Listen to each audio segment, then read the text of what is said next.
Hello guys. तो कैसे हैं आप लोग। मैं वंश कथुरिया वीकेएस केमिस्ट्री का ओनर और आप लोगों का दोस्त स्वागत करता हूं आप लोगों के अपने यूट्यूब चैनल में जिसका नाम है वीकेएस केमिस्ट्री। तो गाइस, जैसा कि आप लोगों को याद होगा कि हम लास्ट लेक्चर तक कंसंट्रेशन टर्म्स पढ़ रहे थे और गाइस आज कंसंट्रेशन टर्म्स का एंड गेम है, मतलब आज ख़त्म एकदम। ठीक है, तो गाइस वैसे तो मेन टॉपिक लास्ट लेक्चर तक ख़त्म हो गया था। जैसे आपको याद होगा मैंने लास्ट लेक्चर में क्वेश्चन करवाया था H2SO4 और KOH वाला, जिसमें हमने पहले H2SO4 की ग्राम इक्विवेलेंट निकाले थे और KOH के निकाले थे। बाद में दोनों को सब्ट्रैक्ट किया था तो हमारे पास नेचर एसिडिक आई थी। सेम बस वही बात एक बार मैं रिपीट करने जा रहा हूँ। एक सेकेंड।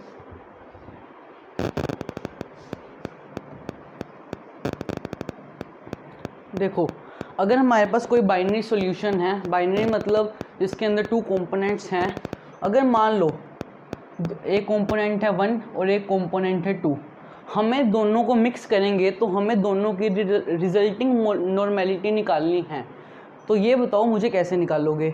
जैसा कि मैं लास्ट लेक्चर में निकाला था कि ग्राम इक्विवेलेंट एसिड के और बेस के दोनों सब्ट्रैक्ट कर दिए थे और डिवाइडेड बाय में टोटल वॉल्यूम कर दी थी, वही है। उसके बेसिस पे वैसे एक शॉर्ट सा फॉर्मूला लिख रहा हूँ, आप लोगों को न्यूमेरिकल करने में सहायक होगा। ठीक है, अगर मान लो 1 और 2 दोनों की नेचर सेम है, मान लो नेचर सेम मतलब दोनों ही एसिडिक है या फिर दोनों ही बेसिक हैं। ठीक है, यानी कि if nature is same,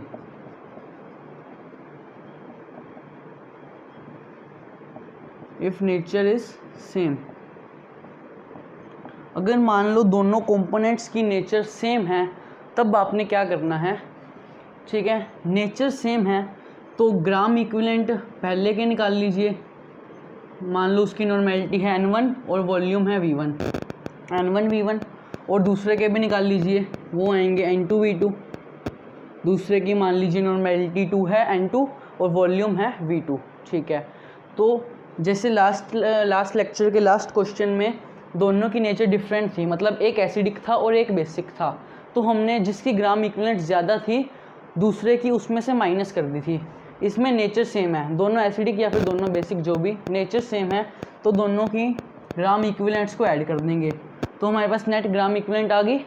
gram equivalent आने के बाद नॉर्मेलिटी कैसे निकालते हैं, number of gram equivalent divided by total volume.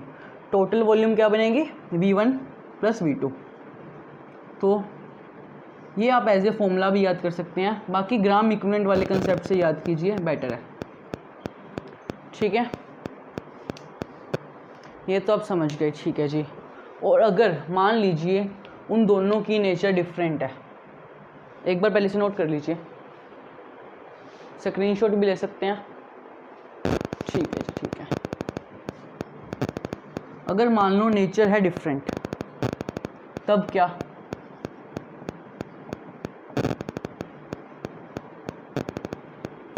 तब दोनों की ग्राम इक्विवेलेंट्स को सब्ट्रैक्ट कर दीजिए और याद रखिए डिवाइड में आपने वॉल्यूम टोटल ही रखना है, कहीं यहाँ भी V1 माइनस V2 लिख दो। ठीक है, जिसकी भी ग्राम इक्विवेलेंट ज़्यादा होगी उसे पहले रखना और जिसकी भी कम होगी उसे बाद में रखना, क्योंकि हमें सिर्फ और सिर्फ उसका मैग्नीट्यूड ही लेना है।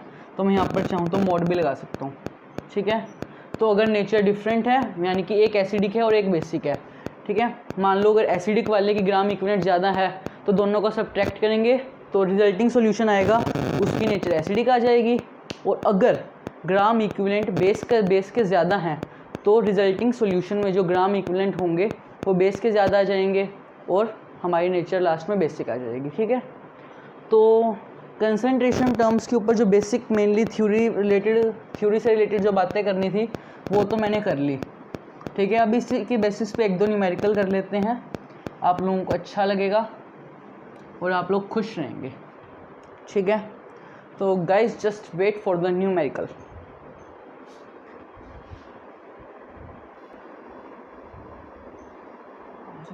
गाइस, तो अभी आप लोगों को आपकी स्क्रीन पर दिख रहा होगा एक न्यूमेरिकल। जैसा कि अभी आज के कंसेप्ट में मैंने थोड़ा सा आप लोगों को रिजल्टिंग नॉर्मेलिटी के बारे में कुछ बताया। ठीक है, तो उसी से रिलेटेड एक न्यूमेरिकल है जो अभी आप लोगों के सामने मैं ही सॉल्व करने वाला हूँ। तो देख लीजिए ये कैसे सॉल्व होगा। ठीक है, देखिए गाइस न्यूमेरिकल तो बहुत सिंपल है। पहला काम आप ये कीजिए, मेरे साथ इसे रीड कीजिए। ठीक है, 100 cc of 0.2 normal H2SO4 with 50 cc of 0.1 normal HCl। ठीक है जी, सबसे पहले इस क्वेश्चन में आप देख सकते हैं कि दोनों एसिड्स हैं, यानी कि दोनों के नेचर तो सर बिल्कुल सेम है। तो यानी कि इसके ग्राम इक्विवेलेंट H2SO4 के निकालेंगे, HCl के निकालेंगे, दोनों को ऐड करेंगे और डिवाइड करेंगे टोटल वॉल्यूम से। ठीक है, तो फिर ये तो बहुत अच्छा हो गया काम। ठीक है, और हमें गिवन है 100 cc। cc का मतलब आप लोग समझ गए होंगे, बहुत समझदार है, जो होता है क्यूबिक सेंटीमीटर। ठीक है, जो अब लिख लेते हो ना सेंटीमीटर क्यूब। ठीक है, और बता दूं 1 सेंटीमीटर क्यूब होता है 1 ml के इक्वल। ठीक है, और आप लोगों को पता है हम जैसे नॉर्मली बेसिक यूनिट यूज़ करते हैं लीटर, तो 1 ml को लीटर में कन्वर्ट करने के लिए 1000 से डिवाइड कर दीजिए। ठीक है, ये तो बेसिक कन्वर्जन है, आप लोगों को याद ही होगा, बट मैंने फिर भी बता दिया। ठीक है, और रिजल्टिंग नॉर्मेलिटी हम कैसे निकालते हैं, फॉर्मूला भी बताया है, सेम नेचर हो तो N1V1 plus N2V2 is equal to V1 plus V2। यहाँ पर हमें वो जो सी वॉल्यूम है वो सेंटीमीटर क्यूब में दी हुई है, यानी कि ml में। ठीक है, अभी कई बच्चों के दिमाग में आएगा कि इसे लीटर में तो कन्वर्ट करना ही पड़ेगा, और करना भी चाहिए कि बेसिक यूनिट वही है क्योंकि, बट आपको आंसर निकालने के लिए 1% की नीड नहीं है यूनिट कन्वर्जन की। क्यों नहीं है नीड? सपोज करो आपको ये ml में गिवन है, आप ये ml में डायरेक्ट पुट कर दोगे। ठीक है, लीटर में कन्वर्ट करने के लिए 1000 से डिवाइड करोगे, तो यहाँ पे 1000 से डिवाइड करोगे, दिख रहा है ना, और इस वॉल्यूम को भी, और इन दोनों को भी करोगे 1000 से, नीचे एलसीएम आ गया ना V1 और V2 का, और इधर से भी। ठीक है, तो दोनों साइड आप 1000 से डिवाइड करेंगे कन्वर्ट करने के लिए, तो 1000 आपस में वैसे कैंसिल हो जाएंगे। तो आप चाहें तो इसकी वॉल्यूम ml में भी लिख सकते हैं, आप लोगों का आंसर बिल्कुल सेम आएगा। ठीक है, नहीं यकीन आता तो आपको करके भी दिखा दूंगा।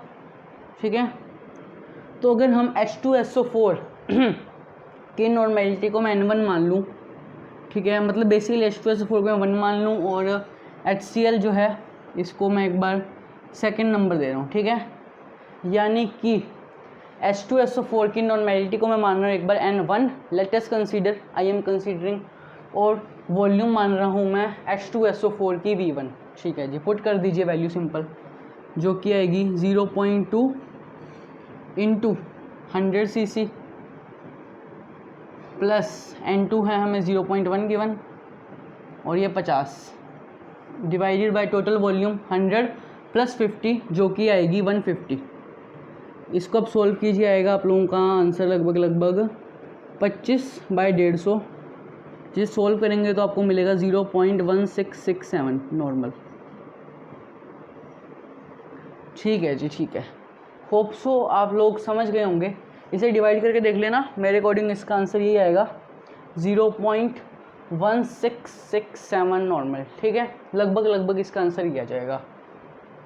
ठीक है, और अगर जैसा कि मैंने आप लोगों को अभी बताया कि आप चाहें तो लीटर में कन्वर्ट कर सकते हैं, भाई बेसिक यूनिट वही है, तो कर लीजिए कन्वर्ट। ये 100 cc को लीटर में कन्वर्ट करोगे, ये बनेगा 0.1 लीटर, और ये बनेगा 0.05 लीटर।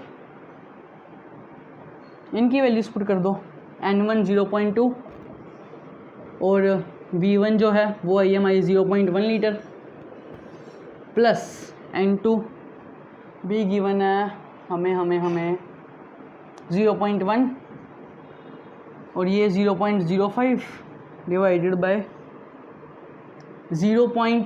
जो नीचे भी हमने जैसे कन्वर्ट कर ही दिए यूनिट, तो नीचे भी लीटर में लीटर वाले यूनिट से लिखना, 0.1 प्लस 0.05 बनेगा 0.15। देखो इसे आप करके देखो, आएगा 0.02 प्लस 0.005 डिवाइडेड बाय 0.15। ठीक है, ये आएगा 0.025 में 15 0.15, जिसको आप ऐसे लिख सकते हैं 25/15, 15 20, ये भी 25/150 ही बनेगा, इसके पॉइंट्स हटाएंगे तो 25/150 0.1667। देखिए बात बेसिक सी है, आप चाहें तो लीटर में कन्वर्ट कर भी सकते हैं और ml से भी आंसर निकाल सकते हैं। बाकी ml से ही निकाल लो, लीटर में कन्वर्ट करना ही क्यों, पता है आंसर सेम ही आना। ये तो बेसिक फॉर्मूला हम लगा रहे हैं। और चाहे तो पहले इसके ग्राम इक्विवेलेंट निकाल लीजिए, वो N1V1 आएंगे अलग से निकाल लीजिए, N1V1 अलग से आ गया, N2V2 अलग आ गया, टोटल वॉल्यूम ऐड कर लीजिए और उसके बाद निकाल लीजिए, वो आप लोगों की इच्छा है। बस मैंने एक बेसिक फॉर्मूले से ही बता दिया, ठीक है। तो अब बारी है अगले न्यूमेरिकल की। एक सेकेंड गाइस, तो तेरा काम होप सो आप लोग ये न्यूमेरिकल समझ गए होंगे। समझ गए तो तालियां, नहीं तो गालियां, ओ सॉरी, जो मर्जी, ठीक है। तो गाइस अब बारी है नेक्स्ट न्यूमेरिकल की।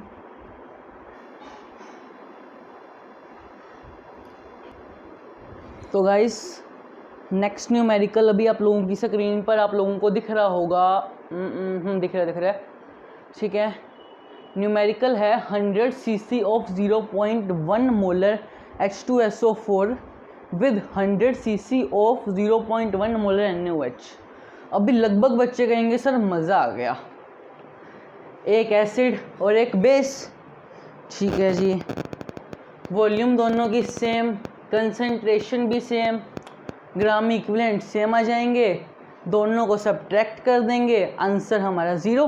क्योंकि भाई अगर नेचर डिफरेंट हो तो ग्राम इक्विवेलेंट सब्ट्रैक्ट ही करने होते हैं ना। सर मज़ा आ गया, ये क्या क्वेश्चन दिया। पर देखो बच्चों, यहाँ पर मुझे पता है बच्चे स्मार्ट हैं, समझ गए होंगे, ठीक है। एक सेकेंड, आप लोगों को गिवन है 0.1 मोलर H2SO4 और 0.1 मोलर NaOH। मोलर गिवन है, नॉर्मल नहीं। मोलैरिटी गिवन है, नॉर्मेलिटी गिवन नहीं है। हाय, तो कैसे आप लोग निकालेंगे? बहुत इजी है सर। मतलब सर हमें तो मोलैरिटी और नॉर्मेलिटी के बीच का रिलेशन पता है। Very good. तो पता है क्या है? नॉर्मेलिटी होता है n फैक्टर इनटू मोलैरिटी। और सर हम इतने तो स्मार्ट बन चुके हैं कि n फैक्टर निकाल लेंगे, तो नॉर्मेलिटी निकालना हमारे लिए कोई बड़ी बात नहीं है अब, ठीक है जी। तो n फैक्टर आ गया आपका 0.1 मोलर H2SO4 का, भाई 2 हाइड्रोजन है तो 2 और मोलैरिटी 0.1। अच्छा, मतलब हमारे पास नॉर्मेलिटी ऑफ H2SO4 आ गई, ठीक है। H2SO4 को एक बार मैं 1 कंसीडर करूँ तो, ठीक है 1 मान लो एक बार H2SO4 को, तो N1 आ गया ये, जो बनेगा 0.2, ठीक है। और NaOH के केस में normality n factor into molarity, इसकी भी N2 आ जाएगी, वो आएगी n फैक्टर NaOH का। कितने OH निकाल सकते हो भाई? बेस के लिए n फैक्टर के लिए, बेस के n फैक्टर के लिए हम OH कितने निकलेंगे वो देखेंगे। तो NaOH से आप 1 निकाल सकते हो और मोलैरिटी इसकी 0.1 गिवन ही है, तो 0.1 नॉर्मल आंसर। अरे वाह सर, ये क्या मज़ा ही आ गया। हमारे पास N1 और N2 की वैल्यू आ गई और V1 और V2 तो हमें गिवन है। तो अब देखो, अब कंसंट्रेशंस डिफरेंट आ रही हैं, तो कोई ना कोई आप लोगों की रिजल्टिंग नॉर्मेलिटी आएगी। तो वो क्या आएगी? लगा दो सीधा। पहले के ग्राम इक्विवेलेंट क्या बनेंगे? N1V1 यानी कि 0.1 इंटू 0.2, ओके। दूसरे के बेस के नॉर्मेलिटी 0.1, मतलब उसके gram equivalent 0.1 normal into volume 100 divided by, एक सेकेंड, सॉरी वॉल्यूम अब 100 लिखिए सीसी में, ठीक है। और टोटल वॉल्यूम 100 + 100 बचपन से आप लोग जान चुके होंगे जो होता है 200। तो देख लीजिए 200, तो बस इसे सॉल्व कीजिए, आप लोगों का जीवन सफल हो जाएगा। 20 - 10 बाय में 200, सॉल्व करते रहिए, हाथ रुकने नहीं चाहिए। इसे सॉल्व करेंगे तो आंसर आएगा, एक सेकेंड,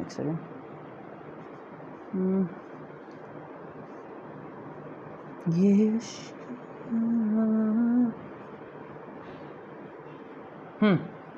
तो रिजल्टिंग नॉर्मेलिटी इस क्वेश्चन में आप लोगों की आ गई 0.05 नॉर्मल। होप सो आप लोगों को ये क्वेश्चन समझ में आ गया होगा। तो फिर just note it down guys और स्क्रीनशॉट ले लीजिए, ठीक है जी, ठीक है। Very good, great, nice. अब बारी है एक और क्वेश्चन करने की, ठीक है, आप लोगों को अच्छा लगेगा, इजी क्वेश्चंस हैं ये बहुत, सो डोंट वरी। एक सेकेंड गाइस, अभी आप लोगों को आपकी स्क्रीन पर दिख रहा होगा नेक्स्ट न्यूमेरिकल, जो है volume in ml of 0.1 normal NaOH required to neutralize 10 ml of 0.1 normal phosphonic acid is. Guys, जैसा कि इस क्वेश्चन के लिए बता रहा हूँ, जैसा कि आप लोगों को लास्ट क्लास में हमने काम किया था, लास्ट में क्वेश्चन किया था जिससे हमने एसिड बेस का थोड़ा कंसेप्ट किया था कि उस क्वेश्चन में मेरे ख्याल से एसिड के ग्राम इक्विवेलेंट ज़्यादा थे तो मैंने सब्ट्रैक्ट कर दिए थे, जो हम पिछले भी कई क्वेश्चंस में कर रहे हैं। शायद मैंने तब आपको बताया भी था कि अगर मान लो दोनों एक दूसरे को न्यूट्रलाइज करें, ठीक है, फिर सुन लीजिए, ठीक है, एक बार सुन लीजिए कि अगर एसिड और बेस दोनों को आपस में न्यूट्रलाइज करें, मतलब वो न्यूट्रलाइज कब करेंगे, मतलब रिएक्शन पूरी हो रही है, न्यूट्रलाइज करेंगे तब जब ग्राम इक्विवेलेंट ऑफ एसिड और ग्राम इक्विवेलेंट ऑफ बेस दोनों सेम होंगे। तो सेम केस इसमें आपने करना है, पहले ग्राम इक्विवेलेंट ऑफ बेस लिख लीजिए। लेट अस कंसीडर NaOH की वॉल्यूम हमें गिवन है V, ठीक है, और हमें ml में निकालनी है तो कोई चक्कर नहीं।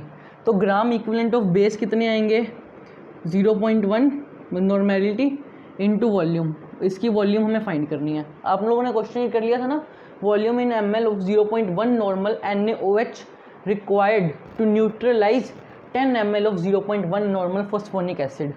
देख लीजिए गाइस, याद रख लीजिए, हमें ऐसा कोई भी क्वेश्चन आ जाए न्यूट्रलाइज हो रही है कोई एसिड या बेस, तो एसिड और बेस के ग्राम इक्विवेलेंट दोनों हम इक्वल रख देते हैं, ठीक है। तो इसमें भी रख रहे हूँ, बेस के ग्राम इक्विवेलेंट ही हो गए और एसिड के क्या होंगे, फोस्फोनिक एसिड के 0.1 नॉर्मेलिटी, और वॉल्यूम हमें इसके गिवन है 10, ठीक है, 10 ml गिवन है।